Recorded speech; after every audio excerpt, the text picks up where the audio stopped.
as opposed to saying what a life, I think I say I'm content. And so that allows, what that does is that contentment allows for me to build a little door in my world that when you open it, there's work-life balance in there. Yeah. Hey everyone, welcome back to Alicyn's Wonderland, the show that takes you inside the world of animation and video games. I'm your host, Alicyn Packard, and with me today is a voice actor who's known for voicing hundreds of characters in anime and video games, as well as a voice director for shows like Sailor Moon Eternal and Marvel Future Avengers. Please welcome Todd Haberkorn! Todd Haberkorn! Woo! I'll take it. Welcome to the show. Thank you for having me. You have a lovely, very cute, awesome setup. Aw, It's thank you so much. well done. Chef's kiss. Oh, thank you. you. This is our season 3 look. We have been through many incarnations and will probably continue to evolve if I ever get tired of the color pink. Have you found that that's like, what would be the other color if you weren't going to go pink? You would go... You know, I don't know. I kind of have enjoyed having the LED lights to give some flexibility with the color. My original vision was to have all white and then do projection art on the back. Oh, yeah. But we couldn't really work a way where our faces weren't in the way of the projection. It just was like one more thing to worry about. Yeah, So. this is great. This is good. Thank you. Thank you. I feel cute in this. Well, you look cute. Well, it's just like I'm through osmosis absorbing cuteness from the cute things and the things. And the things. So many flowers. Yes. So Haberkorn, that's a pretty cool name. Is there any story behind that? It's with a K. Yeah, so it's a German, boring German name. It means, I wish it meant like warrior who rides on a V12 steed of iron, but it means oat and wheat. Oat and wheat. So it's relatable. Everyone's met an oat and everyone knows wheat. So I guess in that sense, it's good. Yes. Yeah. Yes, although wheat is kind of controversial these days. Well, you know what? If everybody likes you, you're doing it wrong. Right. So yeah. But Yes, Haberkorn and nine times out of 10, it's mispronounced, but I don't ever correct people because I'm like, you know, you, in the name realm, you do you, I guess. It doesn't, I know you mean me. So it's fine. What are some of the mispronunciations? Always Haberkorn. Always. Haberkorn. But it's Haberkorn. Haberkorn or Okay. Haberkorn for the German, you know. Phew, thank God I You got it. nailed it. Yeah, very, very good. Very good. Yeah, so you are a man of many talents, both a voice actor, a director, a content creator, a YouTuber, Yeah. lots of, I'm sure many other mystical talents that are, you want to chime in? You do all the things too. It's just something like, I think we get idle hands, and instead of, because if you start doing the things that you say you wish you had time for, like reading all the books and watching all the shows and playing all the games, then you don't have a list to lament that you can't get to. So instead of doing that, we do all the other production things. Productive procrastination. Yes. Yeah. Preemptive. Yeah, so for me, it's like I have always grown up just doing so much performance-based stuff and entertainment world stuff that it's kind of like I feel weird if I'm not doing some aspect of it. And so I really enjoy learning about different aspects of the industry and trying to, because like I feel like everything I release online, for example, like on a social media platform, is me testing something out. So it's always me just testing out, like, can I do that? How do I do that? So it's I guess it's like kind of like my digital canvas to try to, but I need to get better about, like, okay, I did it at one time, but let's tone it and do it. I need to get better about stuff. It's the Haberkorn test lab, the test kitchen. Yeah, yes. And then we see what needs to go on the main menu. Yeah. So yeah. But then the menu is seasonal. And yeah, it's hard to get in. Yeah, it's hard to get into that restaurant, even though I don't even know when it's open. So yeah, we'll see how it does long term. Yeah. So tell us a little bit about your early days. What were you like growing up? I think it was a weird kid based on what I was told, because I didn't have, theater was my first foray into like performance stuff.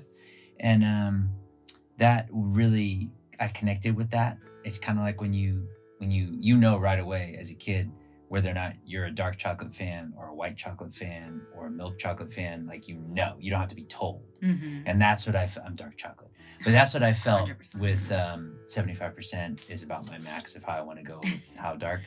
But yeah, so I connected with theater because I didn't have a whole bunch of friends. I was an only child, and so I was like, it's fun to not be me. Let's do something where I'm not me for a while. And that's, I stuck with it, and it took up all my time. Did it? And so I got started really young, and then You grew up in Texas? I did. I spent a lot of time there, and I moved around a bunch and traveled all over, but I spent a lot of time in Texas for sure. Okay. Yeah, because I would go, like, where broken family, and you're moving here and you're living here and you're visiting here and you're going there. So that's I've got a lot of frequent flyer miles. And so, when was your first play? Were you 10 years old? 10 years old. I did a musical, and I died on stage wearing a red and black plaid little kid shirt because I was a little kid, and it was an epic death that I still remember. It was foreshadowing for the future. Yeah. And all the thousands of times you would grow to die later. And so when I do die, I'm not going to be scared. When death comes, I'll be like, I've been waiting. Where were you? So I'm ready. I've planned ahead like that. Let's just make sure you have the wardrobe ready to go too.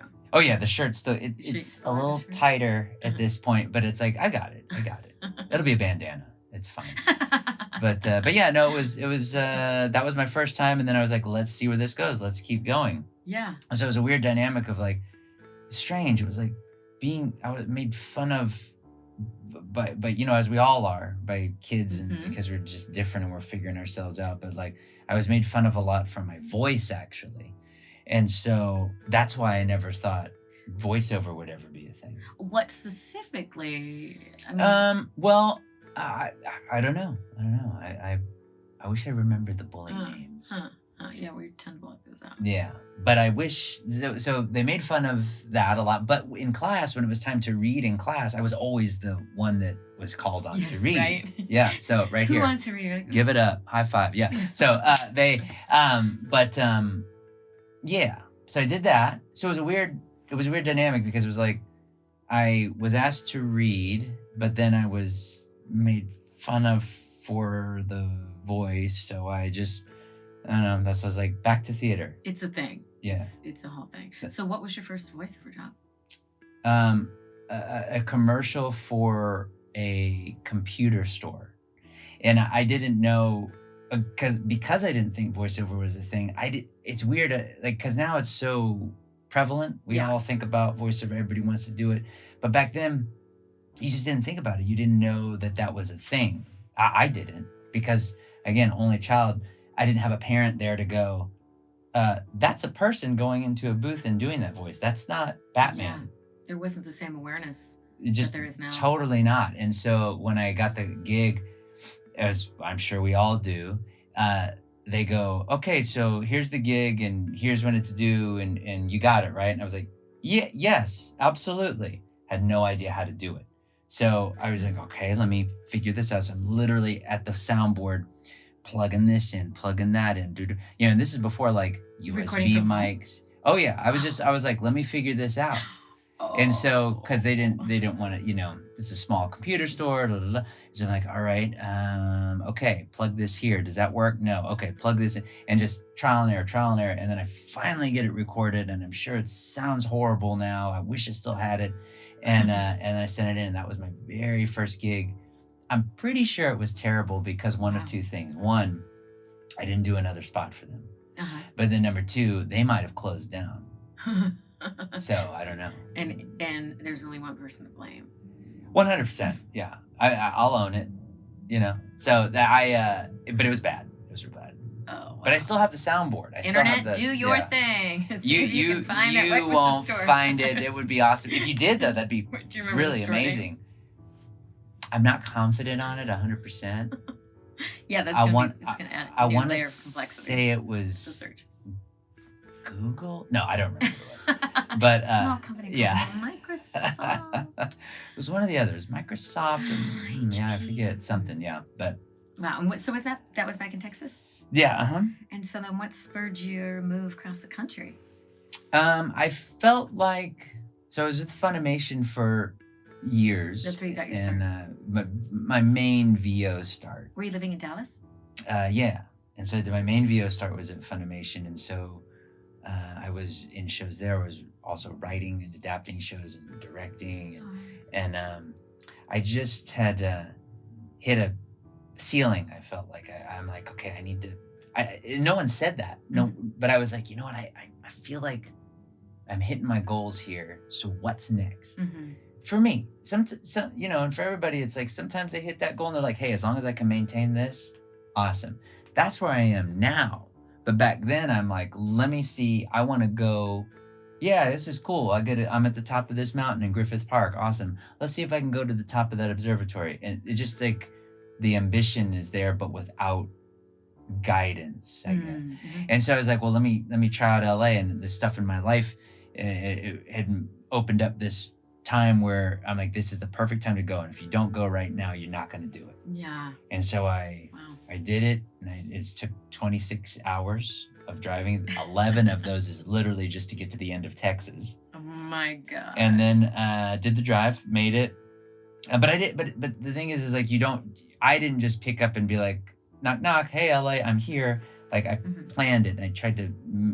I didn't want it to be like because I think so many times people are like, I'm just gonna pick up and move and see what happens. It's like that can work for some people, but that's not me. Yeah. I want to know that because it's a big move, and I want to know that it's expensive. Oh my God, yeah. I saved this X amount of money, and I was like, you know what, this should be good. Like 6 weeks, it was like boom, gone. And so, but very very fortunate because like on parking alone, but the parking was great. It was right by my door.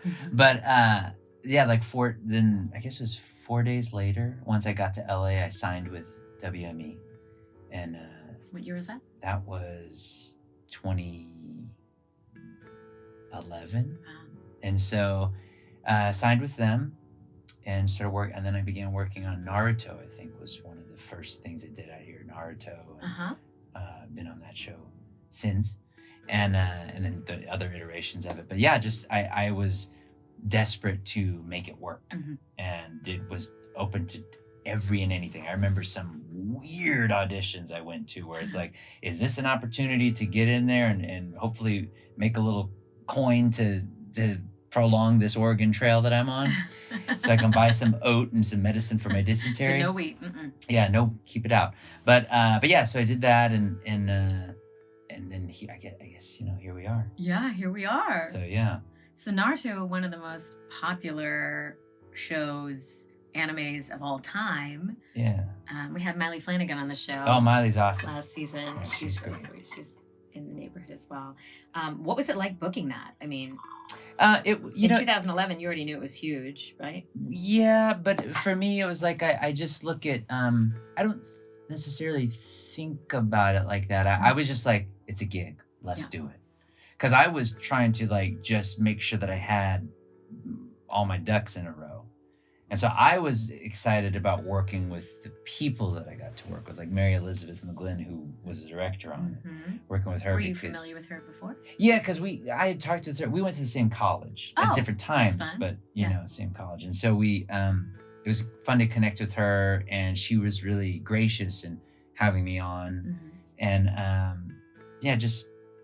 for me, gigs, now it's different because I can look at gigs and like if I'm a fan of that franchise, now I can appreciate it a little bit more than back then, because back then I was just in a scarcity mindset where I was like, I just got to get everything I can get because I want to make sure that I have a cushion for myself, that I can maintain this. And because I'd never done this before, I'd never moved somewhere on my own, just completely on my own, and like and no help, no like there wasn't like a Wayne Manor vault waiting with like, make as many financial mistakes as you want, we got you. It's like there was none of that. If this didn't work, that was it. Yeah. And so that's where I was at, trying to do just any and everything. So yeah. And so you got on the show, and tell us about your character. Oh my god! Well, when you work on Naruto, when you work on Boruto, when you work on Bleach, those long form shows, you're not just playing one character, you're playing so many. Like I was just working on a show, season 2 of a show right before this, today, where they're like, okay, yeah, we finished a little early. Let's see. Okay, why don't you be, because I'd finished my main character, and they're like, oh well, there's Samurai D. He's got a line here. Let's do that. And so in Naruto, you end up being so many things. And so I mean, there's a list out there. There, Insert list. Yeah. Editor insert list here. Yeah.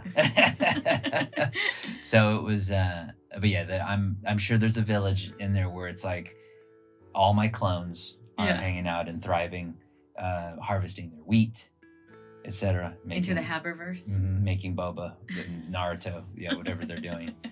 But yeah. Amazing. So, what was really, do you feel that there was a turning point when you came to LA because you, at this point now, have traveled the world doing conventions, making personal appearances. Was there a turning point for you where you were like, oh, yeah, this is going well? I try to set little goals for myself. There was this one particular car that I got. And that's when I knew. What kind when of I car? could, it was just a car that I wanted, and I was like, if I can get that car, Don't tell us then I can. Then I know Is that it Porsche? It was very nice, but that was a little marker for me, and it can manifest itself in other ways. Like some people can be like, I want to get this house or this watch, experience, or this, but that was one little thing that I did, and so it sounds weird to distill it down to like a material thing, but it was the tangible thing that I could grab onto because this business is so ephemeral. And so it's like, that's why I set a tangible goal.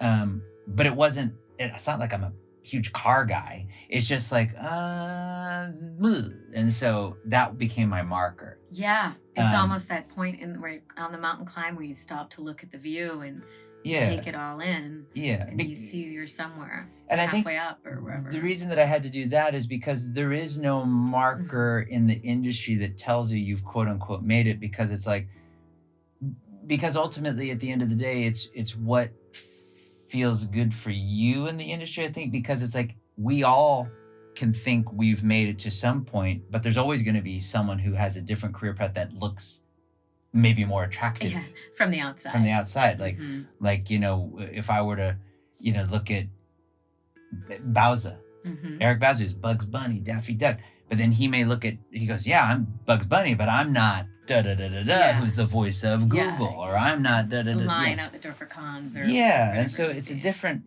That goes back to why it was like an item. That's why I was like, I can put it on an item, and then I know that's at least a buoy in the ocean that I've made it, And so, but then again, it's like making it is again, you have to curate it for your own path. Because it's different for everybody. So that was it for me, that little nugget for me. Yeah. That's so nice. And when did you start really diving into the world of conventions?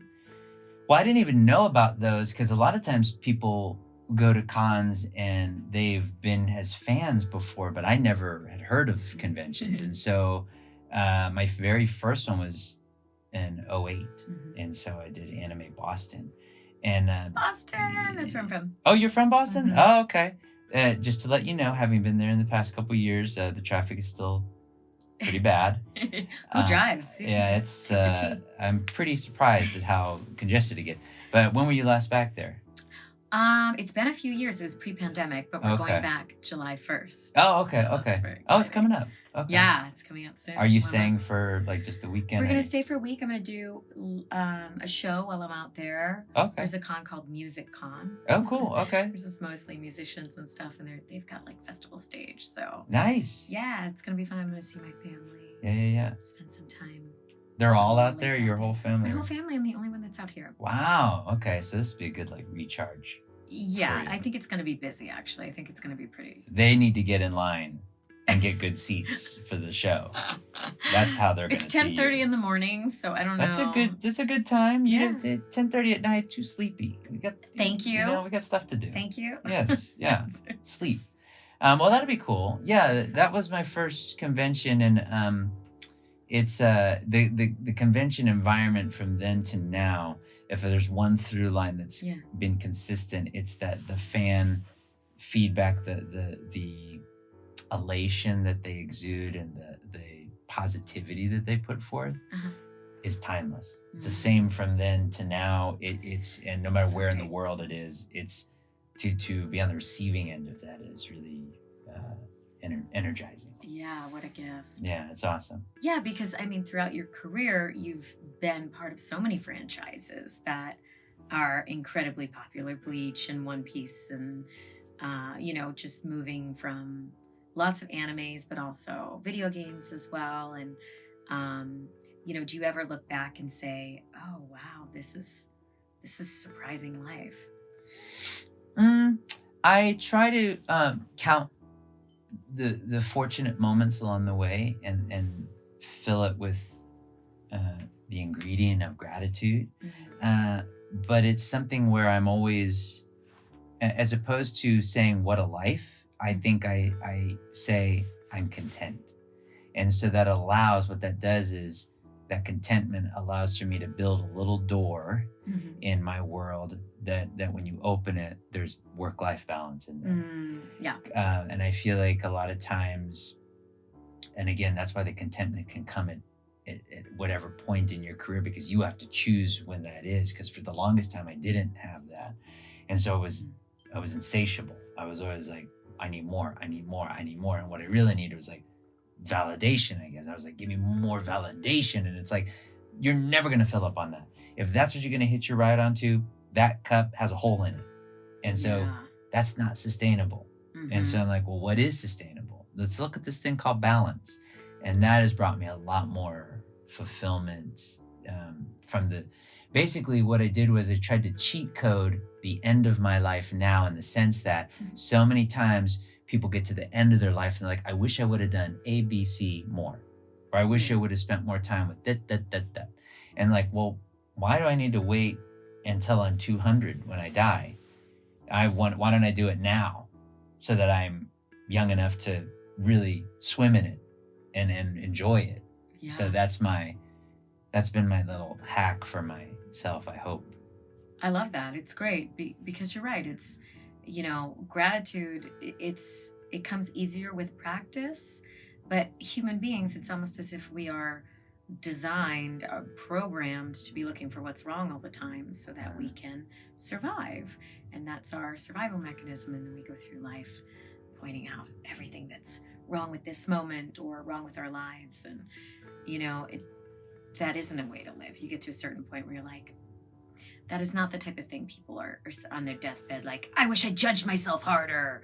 Or like, I wish I worked more hours. It's like, they're like, I wish I spent more time with my family. Yeah, and on the surface, they both cost the same. They seem to cost nothing. They're both free, whether gratitude or, self-scrutiny.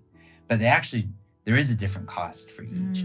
And with the self-scrutiny is like, the cost is relationships, it's time for yourself, it's investment in yourself. That's what you're paying. That's the currency you're using to chase this unbridled ambition towards whatever it is you think is your pinnacle. Because so many times it's like, once you hit that, you think, like I hear it from voice actors a lot. It's like, once I can get to this point, or once I hit this point, then I'm going to be good. Then I'll slow down. That's not going to happen. Once you get there, you're going to set a new goal. Yeah. Now you're like, well, I got to keep going while it's hot. I got to keep going while I'm booking it. And it's like, see, now the game just got you again. Yeah. So it's like you have to, and that goes back to the worth thing, where it's like, you can't. I was just talking about this. Like, why would you put your worth on something that you have so little control over? You have so little control over whether the masses are going to like or not like the game that you're in, or a game just came out. Like, a couple games just came out that I was in. One of them got less than stellar reviews, and one got amazing reviews. all I did was my part in it. I didn't develop the game, so I couldn't control the quality of the game. But if I hitched my worth on that, I'd be devastated by the first game, elated by this game, or and desperate to book the next game. Exactly. So it's like, put your worth in things that you have more control over, is for me.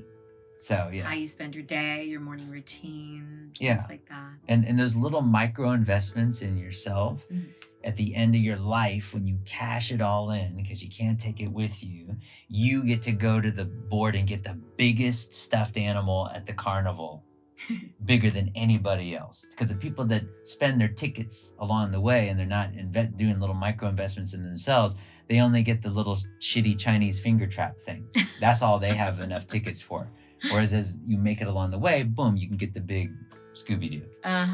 So that's great. Yeah. So how do you find work-life balance? You have a family. You have... Yeah, I it's about it's conscious decision making. It's contentment. It's like when I cook my life meal, I'm like, what ingredients do I want in here? Well, I want contentment. I want gratitude. I want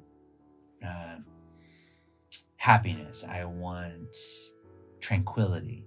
And so, well, how do you make that? We'll look up the recipe. Okay, well, 12 to 15 hours a day, that doesn't get you that. That's going to kill the tranquility plant, so don't do that.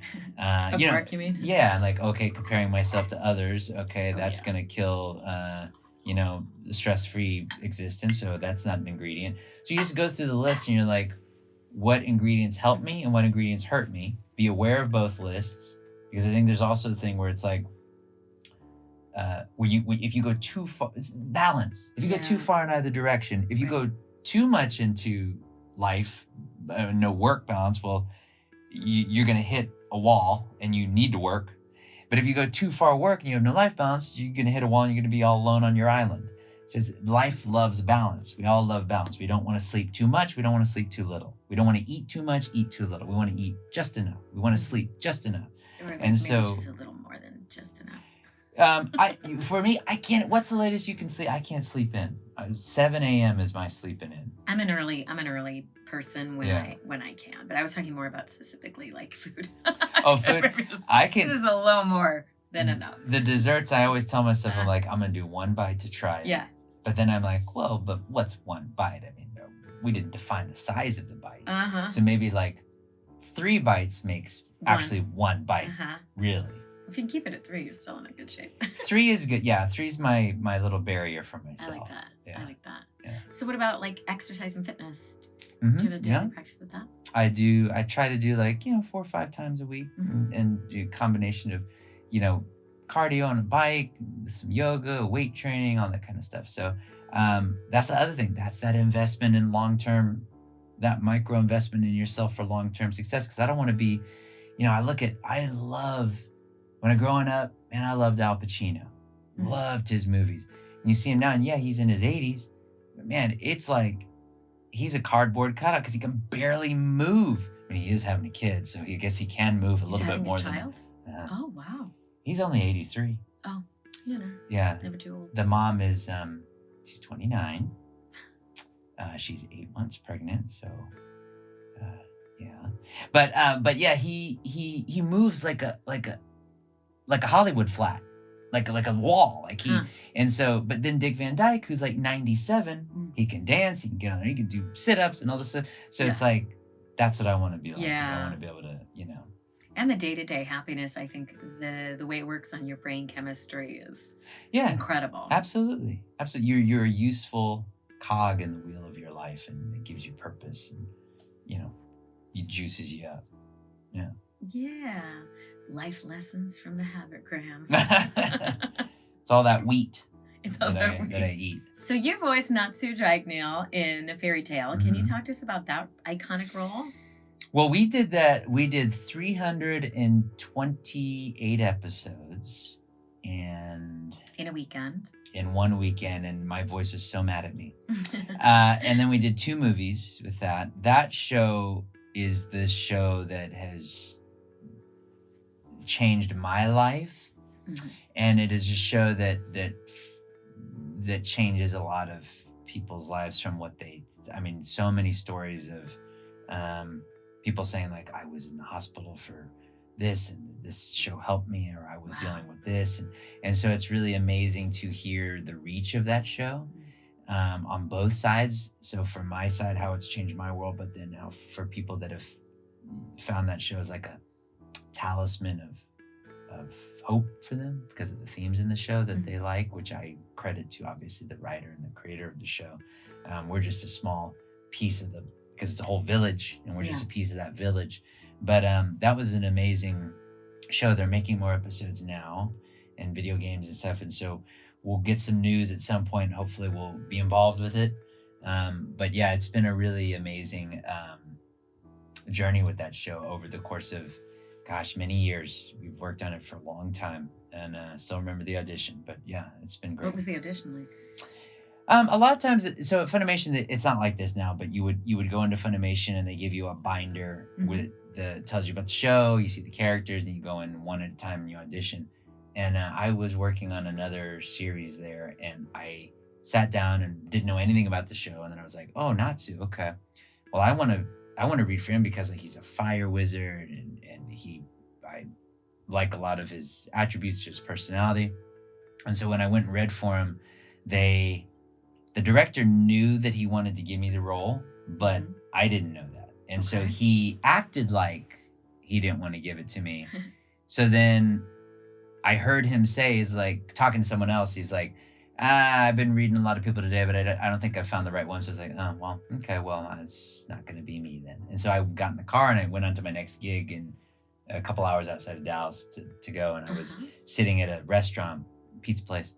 And then he calls me and he goes, "What you doing?" I'm like, "Eating pizza." And I knew that I got it at that point. Okay. Because every time he's called me, I've been somewhere.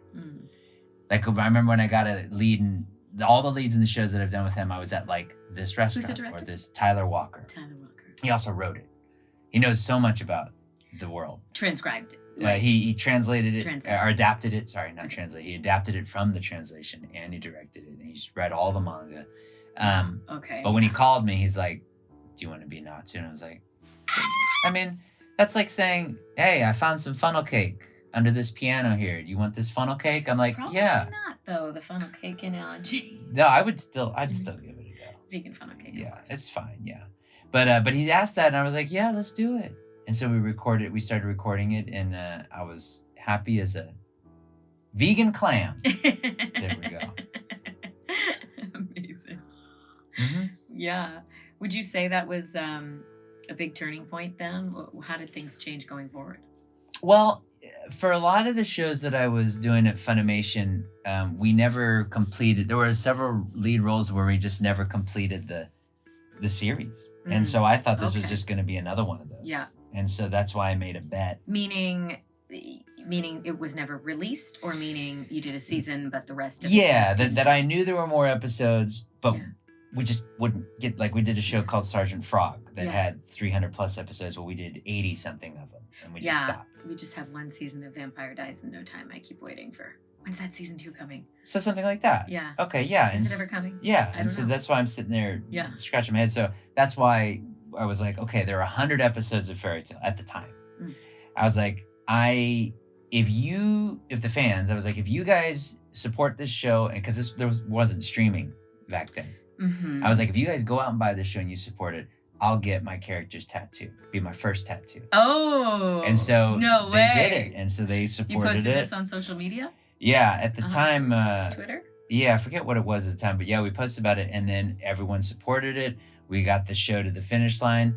After we finished recording the 100th episode, we went to the tattoo parlor with the camera crew and everything, and we got it. Oh my gosh, that's amazing. It was awesome. And then people started getting the Fairy Tail tattoo. So all over the world, I see these people that come up with the Fairy Tail tattoo. Can we see the tattoo? Yeah. Oh, yeah. So right there. Wow. It's amazing. But that was my first one. And, that was your first tattoo? Yeah. Wow. And you've got quite a few now. I've got a, Is there any you want to talk about? While we're on the subject of tats? Well, because you have an elephant picture. I love out there. Yeah. So this one is actually after I went to, so that's the phonetic spelling elephant. But I went to the Elephant Nature Park in Thailand. Oh, wow. And to volunteer and work there for almost 2 weeks.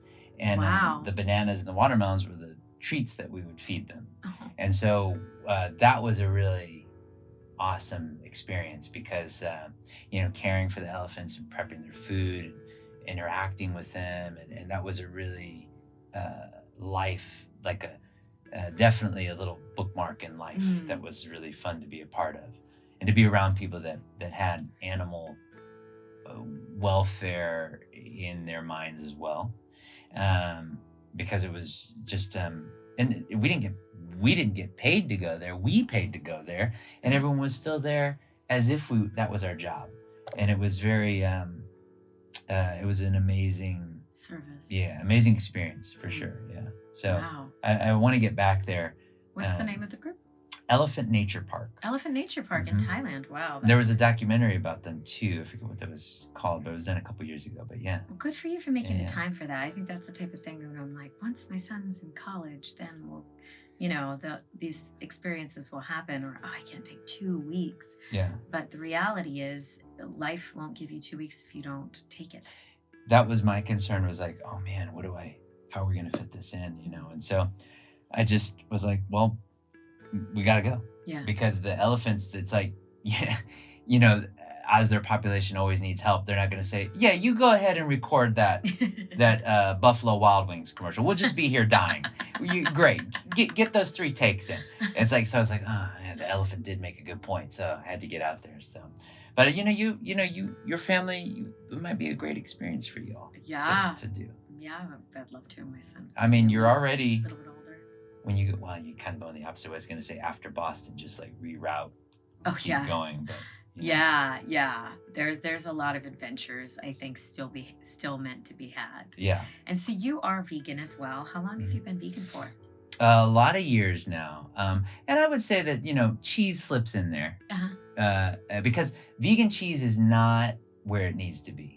There's that one veggie slice is pretty good. There's one that, and then there's, Daya's not bad, but it's like that one, it's just not. Once in a while. It's hard to get the cheese exactly right, but. It's like, farm raised kind of. Yeah. Oh yeah, absolutely. But I've, because the thing for me is that, it's always a touchy subject with people because, what a lot of people don't realize is that in a strange way, food is their religion. So when you talk to them about what they eat, they don't realize it. They get real defensive. Yeah. So, but I'm always happy to talk with people about that lifestyle because I think that it is, it's interesting that we love dogs and we love cats, but we couldn't imagine eating them. But we're cool with doing it for animals that are smarter than dogs and cats. Pigs are smarter than dogs and cats. And we're like, yeah, but bacon. And it's like, you see, so you just, when you see the footage, when you read about how it benefits you, veganism benefits you, benefits the planet, benefits animals, it takes way less water to produce oat milk than it does regular milk, way less land. For the same plot of land that you use to feed cattle, you could make way more food for people. And the thing is like, people are like, well, yeah, but eating vegan's so expensive. Well, last time I went to a steakhouse, the steak was $65 and the salad was $15. So there's that. And then the other thing is like, but protein, how do you get your protein? Gorillas are herbivores. They don't eat meat. And last time I checked, they were like 500 pounds of muscle. Yeah. So there's all of these, but all of those things that they say is out of fear. They don't understand it because they don't have the power to understand it because knowledge is power, but they don't have the knowledge about the veganism, so they're powerless. And so what resources did you use to get the knowledge? Gary Yourofsky was a YouTuber who has a great speech about it, and he addresses all of those things. And so after I saw that, mixed with the footage, the hidden footage that they got from factory farms and stuff, I was like, man, now that I have that knowledge, it would be shitty of me to continue on this other path, knowing that that's what goes on for the food on my plate. Especially nowadays when we have so many alternatives and so many other means of which to get sustenance and to get those nutrients and get that food. And guess what? It doesn't have to cost an animal's life because that's what it is. That's at the end of the day, that's what it really is. And we try to block it out and not see it happening, but it's happening literally right now. And so so I choose 3 times a day to say, I love animals, I love the planet, and I want to do this in a sustainable way. And so it's not a religion, it's just a way of life that I think is more conducive to allowing other living things to live their life. So it's something that I've been doing for a long time, and always happy to talk about it with people because I think that the dairy industry and the meat industry sadly, they do a really great job of making you only think of their industry. And they really put a lot of money. There's a lot of money in it where they like, listen, we've built these institutions that have to thrive on factory farming. It's billions and billions and billions and billions of dollars. They don't want to lose people to that. So that's why you can't get almond milk and oat milk. Almond milk now you can, but in gallon form. You can only get oat milk in these little half gallons. Why can't you get it in a gallon like regular milk? It's all those types of things, like little talking about microtransactions. It's those little things that make it a little bit harder to get there, and so people don't do it. But yeah, so I've done it for a long time. Wow. Well, thank you for sharing that. Yeah, totally. Do you have a religion? Do you have something you ascribe to? For me, I mean, I think that there's got to be some higher thing, power, energy, whatever, giant glowing octopus. I don't know, but I think that it's very We're living in a simulation, or that. Because that deja vu thing, I'm like, why have I seen that program before? But I think for me, if I had to align it with something, it would be like more of a Buddhist mindset, because it's just kind of like lead with it's the golden rule at the end of the day. It's like treat people how you want to be treated, and that's probably the simple. It's kind of like when you talk about, when musicians talk about writing a song, it's like sometimes the simplest songs are the best. The Beatles, their simplest songs are like their best, most well-known songs. That's what I try to do with my philosophy, is like just keep it as simple and be able to name all the ingredients. And if you can do that, then you might be on the right path for me. So this is some Haber philosophy for you. Well, it's been so lovely sitting down and chatting with you and getting to meet you for the first time. First time, yeah. And I've heard of you and heard you, and it was a pleasure to put a voice and talents with the face. It's such a pleasure. So. Now, maybe you can do our outro, because I'm so bad at them. What are we supposed to do when we export to YouTube? You're so good. Your YouTube channels are like... Lord, well, what's your... awkwardly into the camera and then be like, hey, like and subscribe. Like, you go first. I want to see you do it, yeah. Thanks so much, Todd. Hey, guys, this was such a great interview. Make sure you subscribe if you haven't already. Make sure you smash that like button. And, tune in next week for more goody Wonderland goodness. Bye. That was good. Okay, let's see. Wonderland goodness. Okay. You know the feeling that you have right now? That marshmallowy feeling? That's called Wonderland goodness. And how do you get more of that? Look at that little subscribe button. You know what to do. Look at the little thumbs up button. You know what to do. I don't need to tell you what to do because you're doing it right now. You can barely hear me over the mouse click of clicking the like. Do it and you'll see more of us soon. All right, see you next week. Bye, guys.